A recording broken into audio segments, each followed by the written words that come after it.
Hello, everybody. Welcome to the first edition of Snorlax actually telling me what to do, which I have no problem with. He wanted a bedtime story. He said, Nigel, it's 3:55 a.m. I can't sleep. And I was like, oh, that's so unusual because, you just woke me up at 3:55 saying that you can't sleep. Me either. So he was like, can you read me a bedtime story? And I was like, do I have a choice?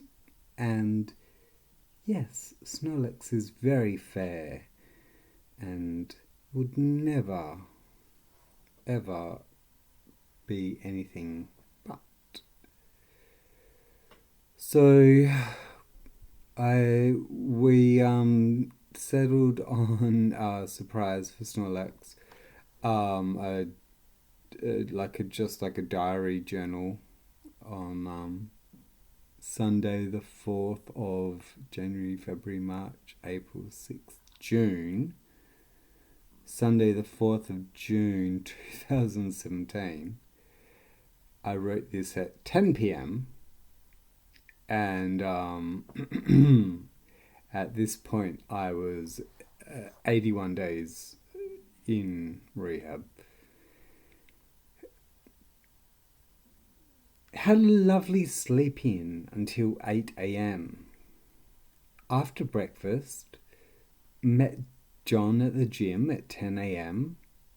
He told me he needed to speak to Janine about something, so I didn't mind when they were talking out the front and I could still see them from the treadmill.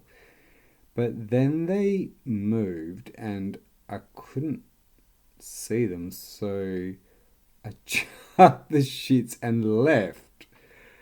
Turns out they were talking about yesterday in the city.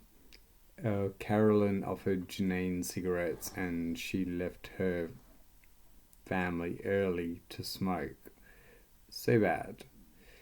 John was with them when they smoked. Very silly situation.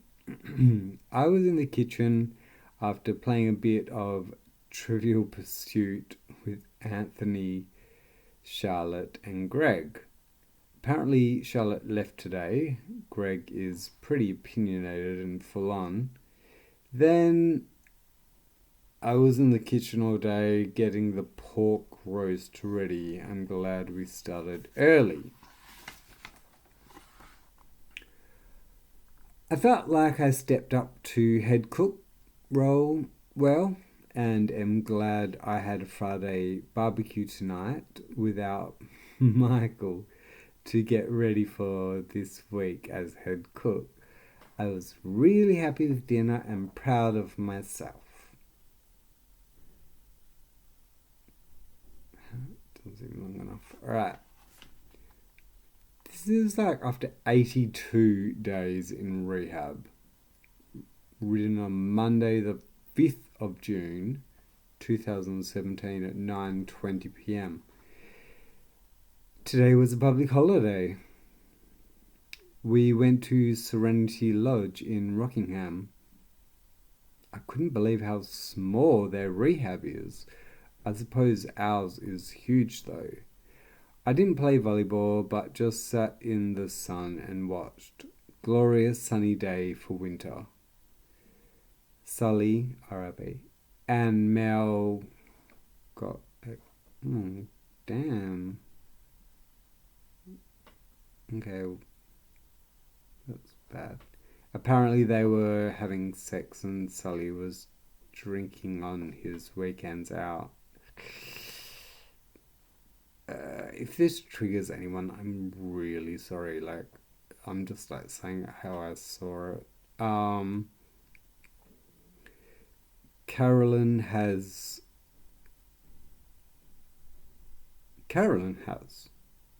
She's very sneaky. I doubt she'll stay long. Everyone is watching her. I supported her for chewing gum before the doco. I saw it in her mouth. She said she wasn't. Oh my god, this is like what this place did to me. Like you weren't allowed to chew gum.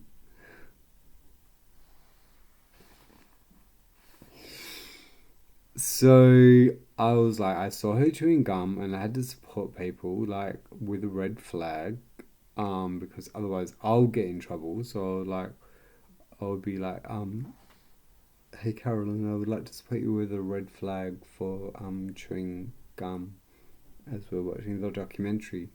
And she was like, I wasn't chewing gum. But she was. She said she wasn't. Lies. The doco is about refugees. We watched the second episode tonight. Shows me how lucky we are in Australia. But we have treated the first Australians in similar ways to refugees. Alright, time for another one. One more. Alright, so this is Tuesday the 6th, 06, 2017, the 6th of June 2017. And I've written in pen in red up the top, gym, which means I obviously forced myself to go to the fucking gym, like day 83 in fucking rehab, 9:45 p.m. Really insane day. I'm having a good time in the kitchen with Jenna at the moment. I'll miss her when she leaves. We found out about a special meeting scheduled for 10:30 a.m. Nadia guessed it could be about Carolyn, and she was right. It was about what was going on in the community at the moment in regards to exclusive relationships and smoking. Carolyn was questioned and challenged, but kept justifying to the bitter end. Classic Carolyn Laird. She was classic. She's so good at it. So full on. I feel bad for her, but she had opportunities to make amends, but wasn't listening or learning.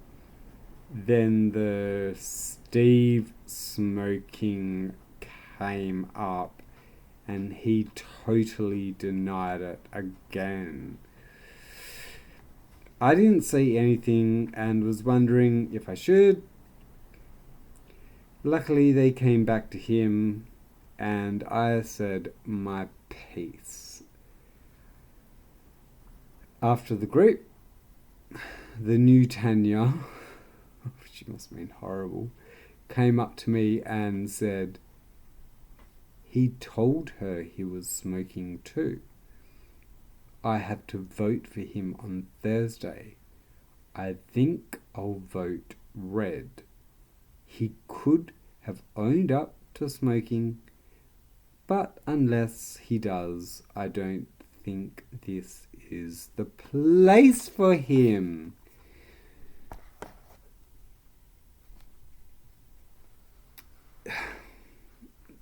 Sounding somewhat brainwashed.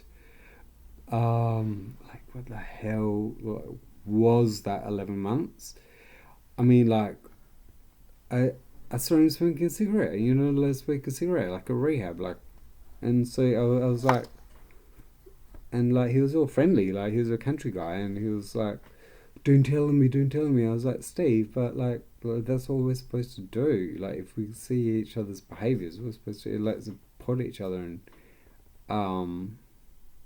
I did, and, I mean, he ended up getting kicked out, but, so, you know, like, totally brainwashed.